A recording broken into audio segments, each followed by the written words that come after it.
Hello guys, সবাইকে স্বাগতম। আজকে আমরা যাচ্ছি সন্ধ্যার পরে হঠাৎ করে মন ধরে প্ল্যান করলাম যে আমরা চা খাবো এবং ফকিরা বাজার ঘুরতে যাব। যাওয়ার পথে ভাবলাম যে আপনাদের সাথে কিছু কথা শেয়ার করি। আমাদের আজকে যাত্রা, আমরা বাইকে রওনা দিলাম। যাওয়ার পরে যাচ্ছি এগোতে থাকলাম। একটা কথা বললে কি, আজকে যারা আমার চ্যানেলে নতুন আছেন তারা অবশ্যই আমার চ্যানেলটা সাবস্ক্রাইব করুন, ফলোতে পাশে থাকবেন। আমরা বাবুখালী বাজারে চলে এসেছি।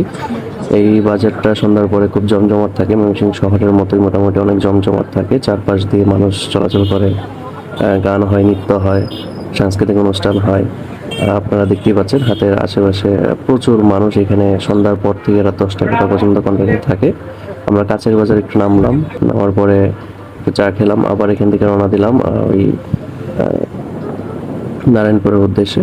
সেখানে যাব আমরা, সেখানে গিয়ে দেখবো এখানে একটা মাজার আছে। আমরা শুনেছি ময়মনসিংহ শহরের সবচেয়ে পুরাতন এবং প্রবীণ মাজার হিসেবে ধরা হয়। এটা ময়মনসিংহ সিটি কর্পোরেশনের বাইরে, যদিও রাস্তা খুবই ভাঙা। আমরা যাওয়ার পথে রাস্তায় একটা সাপ দেখতে পেয়েছিলাম, বাইক দিয়ে যখন যাচ্ছিলাম। আমরা চলে এসেছি সেই লোকেশনে।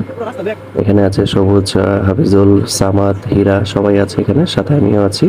আপনাদেরকে আশেপাশে একটু ঘুরে দেখাই। এই যে হচ্ছে ডান পাশে মাজার, এখানে প্রচুর পরিমাণ মাজার আছে। এইটা একটা মাজার, তারপরে এটা হচ্ছে ওই নারায়ণপুর বাজার, এখানে সবাই একটু আড্ডা দিলাম। তারপর এটা হচ্ছে আরেকটা মাজার, এই মাজারটা কেন্দ্র করে, এবং আরেকটা হচ্ছে যেটা আগে দেখিয়েছিলাম সেই মাজারটা কেন্দ্র করেই মূলত এখানে মেলা বসে, অনুষ্ঠান হয়। এই হচ্ছে আমরা এখানে বসে কিছু নাস্তা করলাম, মুড়ি সিঙ্গারা খেলাম।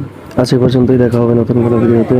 সে পর্যন্ত সবাই ভালো থাকবেন, সুস্থ থাকবেন। আসসালামু আলাইকুম।